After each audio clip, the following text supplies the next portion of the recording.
The Lord be with you. And with your spirit. A reading from the Holy Gospel according to St. Luke. Glory to you, O Lord. The mother of Jesus and his brothers came to Jesus, but were unable to join him because of the crowd. He was told, "Your mother and your brothers are standing outside, and they wish to see you." Jesus said to them in reply, "My mother and my brothers are those who hear the word of God and act on it." The Gospel of the Lord. Praise to you, Lord Jesus Christ. Please be seated. Mga kapatid, ang pagsugo ng Ama sa Anghel Gabriel kay Mama Mary is a turning point, a pivotal event upang ipahayag kay Maria ang kanyang mahalagang katungkulang bigyang katuparan ang kalooban ng Diyos na may isilang at may panganak sa atin ang bugtong na anak ng Diyos sa ating mundo, sa ating mga buhay. Isang mahalagang paalala sa atin na dapat nating bigyang halaga ang salita at pangako at kalooban ng Diyos. Maaari nating lamang may isagawa at may sakatuparan ang kalooban ng Diyos sa pamagitan ng banal na Espiritu. Paano mangyari ito? With our frailty and weaknesses as human beings, hindi mangyayari ang kalooban ng Diyos para sa ating kaligtasan. It's only through the power of God, through the grace of God. Wala tayong magagawa bilang tao sa ating kakayanan, karunungan at kapangyarihan. Tayo ay dapat tulungan ng Diyos with God's grace. With God, nothing is impossible. We need to be guided by the Holy Spirit. Mary was filled with God's grace. Mula sa Diyos at galing sa Diyos.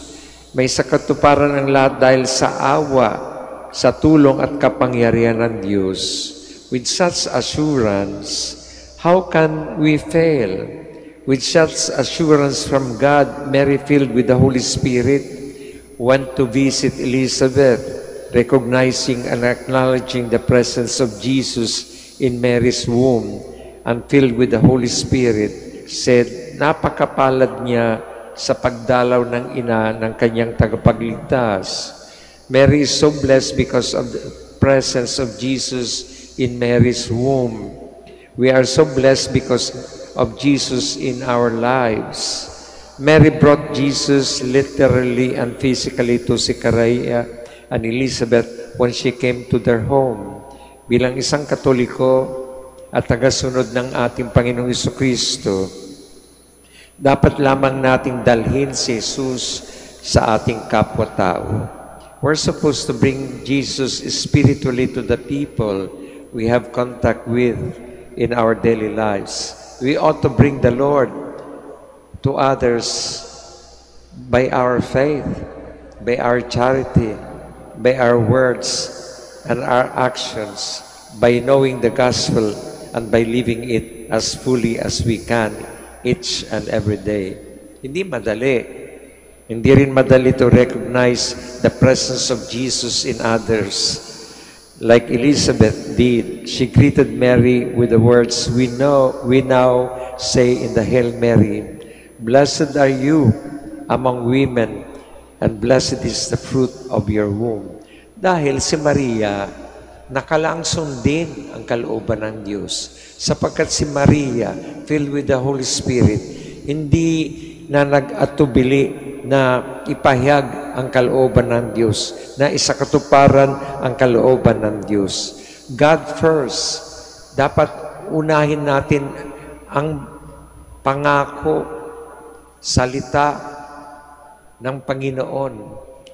Notice that she called the child in Mary's womb her Lord that was an extraordinary affirmation, an affirmation that had to have come from a source beyond herself.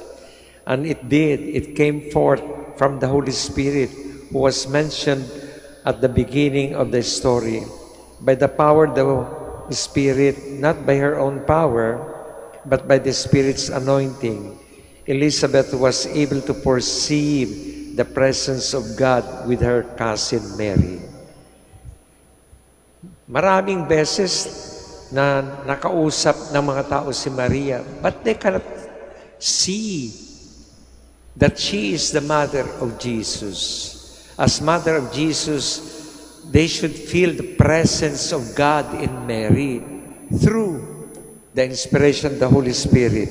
Kaya yung mga hindi Katoliko, yung mga ibang sekta, pinupugutan ng imahe ni Mama Mary. Why? Because they are not filled with the Holy Spirit. Wala silang pananampalataya. Ang pagkaalam lang nila, siya'y tao. Siya'y isang babae, but not as the mother of Jesus. To see her and accept her and to love her as the mother of Jesus sa pamagitan yan ng banal na Espiritu, sa matibay na pananampalataya na kaloob ng Diyos. It came from the Holy Spirit who was mentioned at the beginning of the story. By the power of the Spirit, not by her own power, but by the Spirit's anointing, Elizabeth was able to perceive the presence of God in the womb of Mary, in her cousin Mary. This is one of the most important reasons why we should pray to the Holy Spirit often, to be conscious of the presence of God in certain people that we have to deal with, the people who dislike us, who hurt us, who slander us, minamalit tayo, binubuli tayo, binabaliwala tayo, who use us, who betray us, who steal from us, who lie. Sa harap ng ating mga mukha, my brothers and sisters, whenever we encounter people like this in our daily lives, Jesus, our Lord and Savior, is probably not the first person we think of.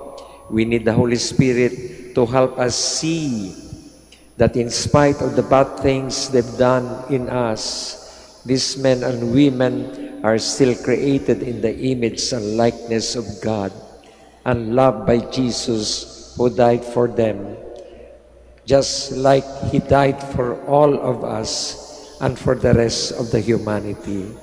Ang pagsunod sa kalooban ng Diyos ay dapat nating maisakatuparan sa ating buhay.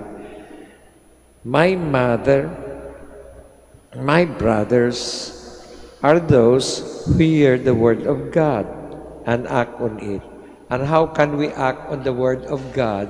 And how can we fulfill the will of God kung wala ang banal na Espiritu sa atin at hindi natin maramdaman ang banal na presensya ng Diyos sa ating puso, sa ating pagkatao, at sa ating kapwa-tao?